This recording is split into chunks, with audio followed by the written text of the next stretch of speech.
I study in my leisure moments because I wish to fit myself for college examination." Her charming face became serious. She picked up the hem of her apron and continued to pleat it slowly and with precision as she talked. "There was a Seminole named Tiger Tail sitting there, his feet dangling above his moored canoe, evidently waiting for the tide to turn before he went out to spear crayfish. I merely noticed he was sitting there in the sunshine, that's all. And then I opened my mythology book and turned to the story of Argus, on which I was reading up. And this is what happened. There was a picture of the death of Argus, facing the printed page which I was reading. The well-known picture where Juno is holding the head of the decapitated monster. And I had read scarcely a dozen words in the book before the Seminole beside me leaned over and placed his forefinger squarely upon the head of Argus. "Who?" he demanded. I looked around good-humoredly and was surprised at the evident excitement of the Indian. They're not excitable, you know. "That," said I, "is a Greek gentleman named Argus." I suppose he thought I meant a Minorcan, for he nodded. Then, without further comment, he placed his finger on Juno. "Who?" he inquired emphatically. I said flippantly, "Oh, that's only my Aunt Juno." "Auntie of you?" "Yes." "She kill 'em 3-eye?" Argus had been depicted with 3 eyes. "Yes," I said, "my Aunt Juno had Argus killed." "Why kill 'em?" "Well, Auntie needed his eyes to set in the tails of the peacocks which drew her automobile. So when they cut off the head of Argus, my aunt had the eyes taken out, and that's a picture of how she set them into the peacock." "Auntie of you?" he repeated. "Certainly," I said gravely. "I am a direct descendant of the goddess of wisdom. That's why I'm always studying when you see me down on the dock here." "You Seminole!" he said emphatically. "Seminole?" I repeated, puzzled. "You Seminole. Anti-Seminole. You Seminole." "Why, Tiger Tail?" "Seminole hunt 3-eye long time. Hundred year. Hunt 'em 3-eye. Kill 'em 3-eye." "You say that for hundreds of years the Seminoles have hunted a creature with 3 eyes?" "Sure. Hunt 'em now." "Now?" "Sure." "But, Tiger Tail, if the legends of your people tell you that the Seminoles hunted a creature with 3 eyes hundreds of years ago, certainly no such 3-eyed creatures remain today." "Some." "What? Where?" "Black Bayou."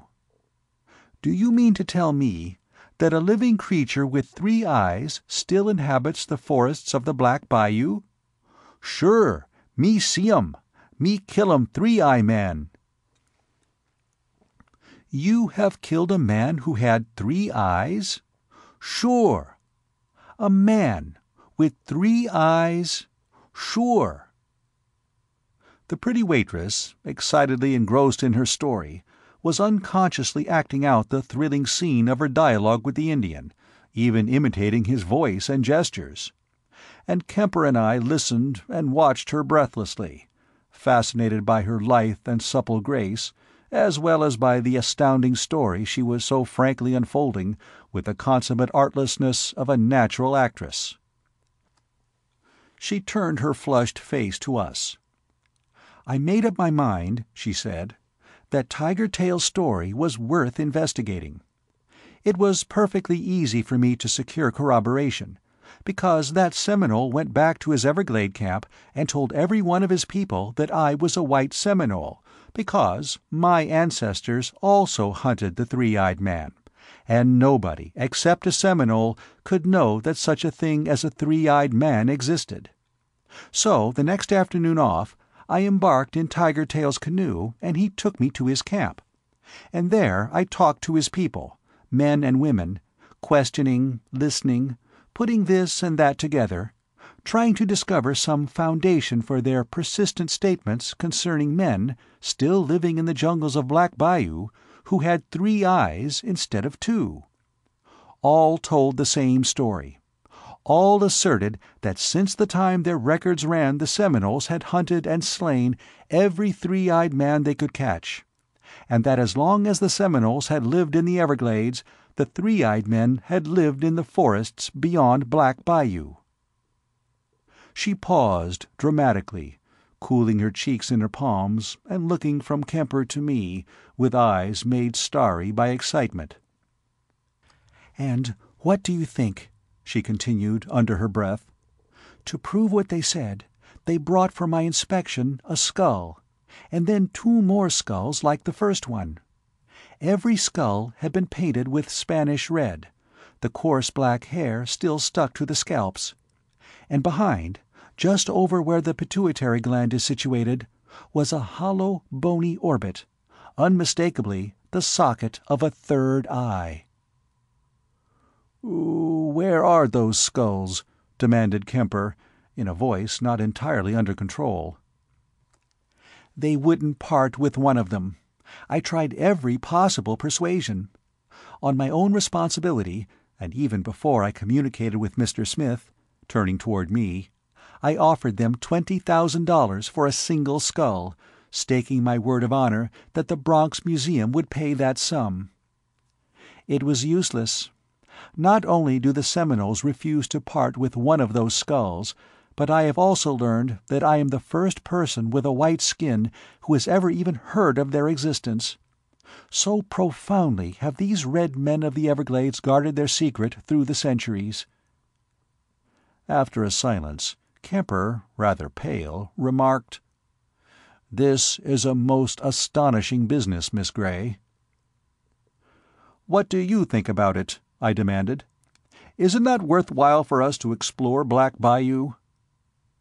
He nodded in a dazed sort of way, but his gaze remained riveted on the girl. Presently he said, "Why does Miss Gray go?" She turned in surprise. "Why am I going? But it is my discovery. My contribution to science, isn't it?" "Certainly," we exclaimed warmly and in unison. And Kemper added, "I was only thinking of the dangers and hardships.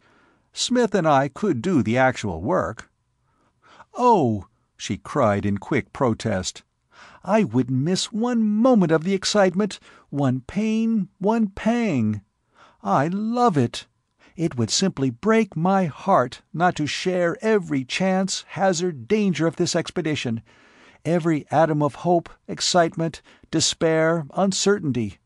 And the ultimate success, the unsurpassable thrill of exultation in the final instant of triumph."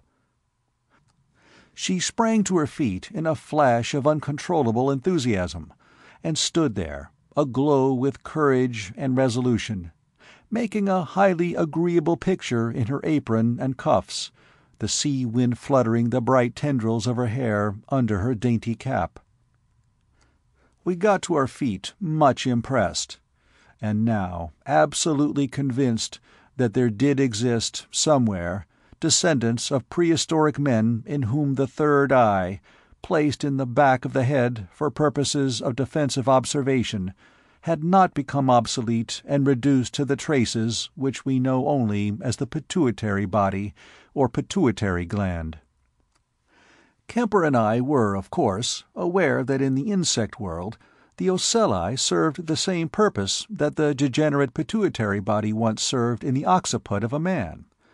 As we three walked slowly back to the campfire, where our evening meal was now ready, Evelyn Gray, who walked between us, told us what she knew about the hunting of these three-eyed men by the Seminoles, how intense was the hatred of the Indians for these people, how murderously they behaved toward any one of them whom they could track down and catch.